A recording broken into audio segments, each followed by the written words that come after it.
இந்த பிரம்மாவும் திருமாலும் என்கிட்ட கேட்டிருந்தா சிவபெருமானுடைய அடி முடிய நான் காட்டியிருப்பேன். எப்படி சார்? ஒண்ணு இல்லடா, சுந்தரமூர்த்தி நாயனாருக்கு 2 பொண்டாட்டி.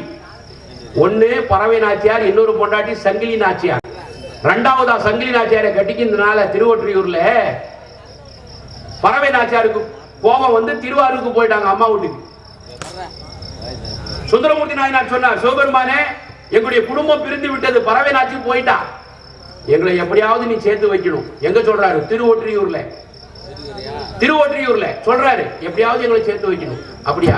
சேர்த்து வைக்கிறப்பா, சேர்த்து வைக்கிறேன். ஓ, திருவொற்றியூர் சென்னையில் இருந்து திருவாரூருக்கு நடந்து சென்ற கடவுள் சிவபெருமான் நடந்தே போனார் தன்னுடைய அடியானுக்காக. போயிட்டு பறவை நாச்சியாருடைய கதவை தட்டுறாரு. பறவை நாச்சியார் கதவை திறந்து பார்த்தால் சிவபெருமான் காட்சி தந்தார். சிவபெருமானே, நீங்களே வீட்டுக்கு வந்துட்டீங்களா?